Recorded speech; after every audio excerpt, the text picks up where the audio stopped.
Kembali lagi dalam pelajaran OTK fluida dan pompa, dan kali ini kita akan membahas tentang neraca energi pompa. Sesuai dengan namanya, neraca itu kan timbangan. Jadi ketika kita berbicara tentang neraca energi, di sini berarti energi yang masuk itu sama dengan energi yang keluar. Di mana energi yang dimiliki fluida itu berupa energi mekanik yang terdiri dari energi kinetik dan energi potensial. Energi kinetik merupakan energi yang dimiliki fluida karena bergerak dengan laju tertentu, dan energi potensial karena posisi dengan ketinggian tertentu. Jadi dalam mempelajari neraca energi pompa ini kita akan melihat skema perpindahan fluida dari titik 1 ke titik 2 dengan bantuan pompa. Dalam posisi seperti ini tidak akan mungkin fluidanya bisa berpindah dari titik 1 ke titik 2 tanpa ada pompa. Jadi syarat fluida itu bisa berpindah adalah dia harus memiliki energi yang cukup. Ketika dia ada di posisi 1, maka dia memiliki energi dari energi tekan berupa P1, kemudian energi kinetik dari V1, dan energi potensial dari Z1. Ini adalah energi yang dimiliki fluida di titik 1. Sementara ketika dia di posisi 2, maka dia punya energi di titik 2 dari P2, V2, dan Z2.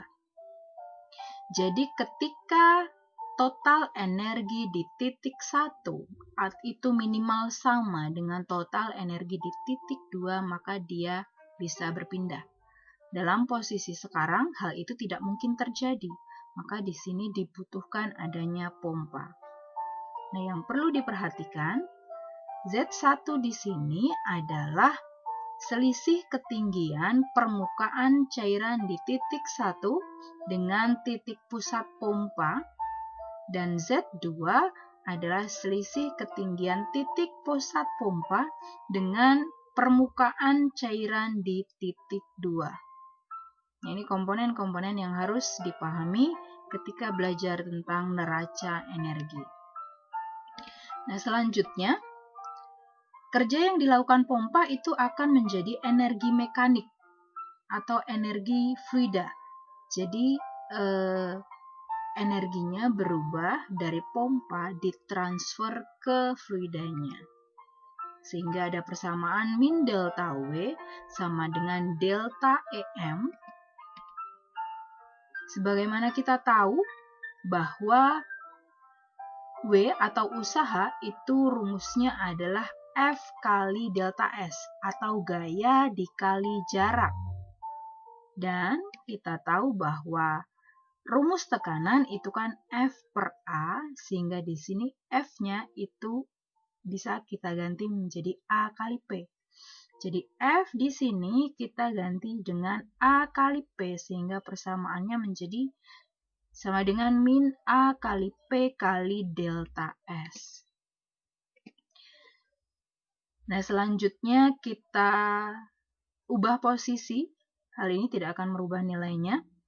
A kita kalikan dengan delta S, kita kalikan dengan delta P. Sebagaimana kita tahu bahwa rumus volume itu kan luas penampang dikali tinggi, di mana luas penampangnya di sini A, dan tingginya atau di sini kita berbicara tentang perpindahan fluida, maka ini adalah delta S-nya. Maka A kali delta S di sini kita ganti dengan V, volume. Sementara untuk rumus densitas atau massa jenis kita tahu bahwa Rho sama dengan M kali V. Maka V-nya di sini bisa kita hitung dengan rumus M per Rho.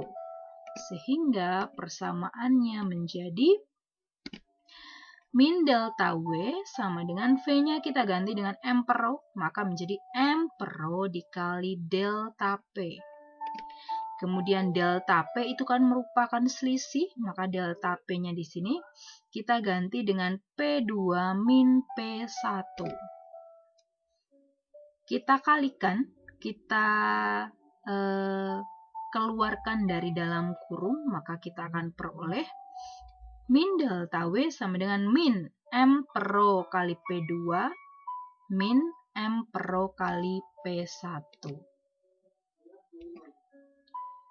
Nah, kita kembali ke persamaan awal bahwa energi mekanik itu sama dengan energi kinetik dikali energi potensial. Kita tahu bahwa energi kinetik itu rumusnya adalah setengah mv kuadrat, maka ketika delta EK di sini, maka kita peroleh rumus setengah mv2 kuadrat dikurang setengah mv1 kuadrat.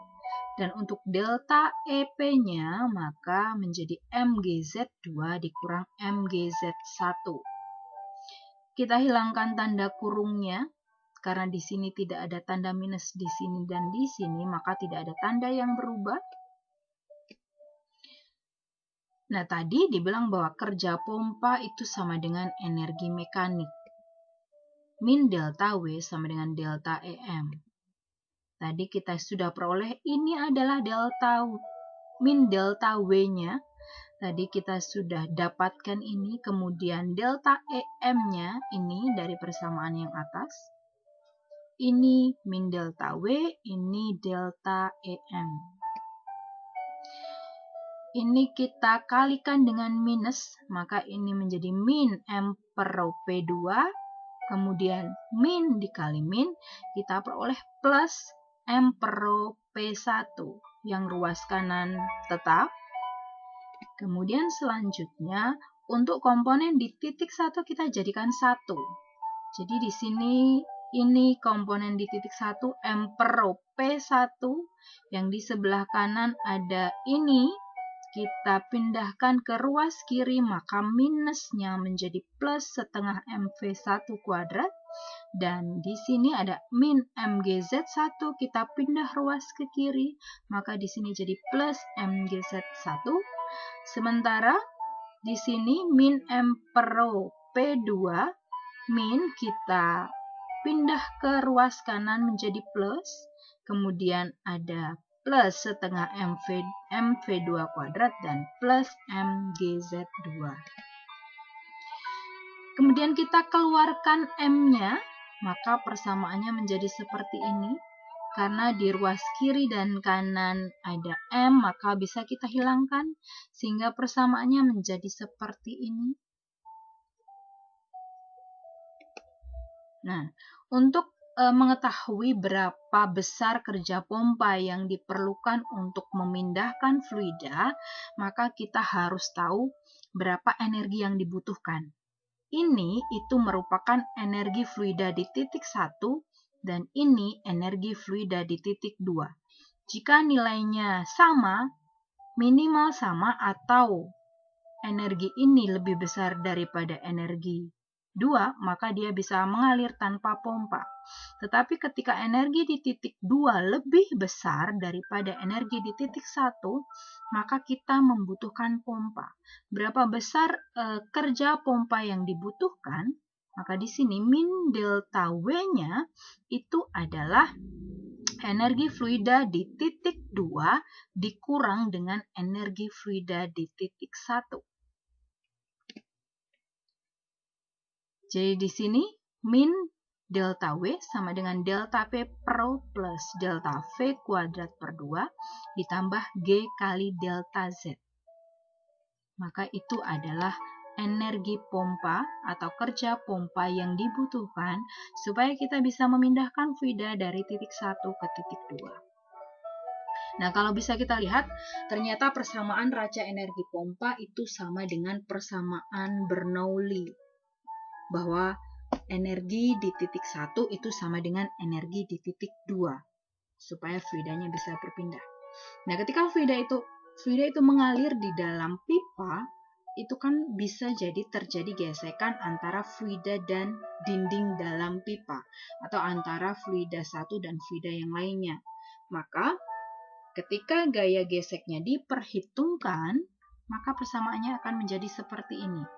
Artinya adanya gaya gesek mengakibatkan energi yang dibutuhkan untuk berpindah itu lebih besar. Sehingga di sini di komponen energi fluida di titik 2 kita tambahkan dengan gaya geseknya. Dengan satuan yang digunakan, P atau tekanan dalam satuan Newton per meter persegi, V dalam satuan meter per sekon, G dalam satuan meter per sekon kuadrat, dan Z dalam satuan meter. Jadi kita bisa mengerjakan ketika satuannya seperti ini. Demikian penjelasan tentang persamaan neraca energi pada pompa. Sampai jumpa pada latihan soal selanjutnya.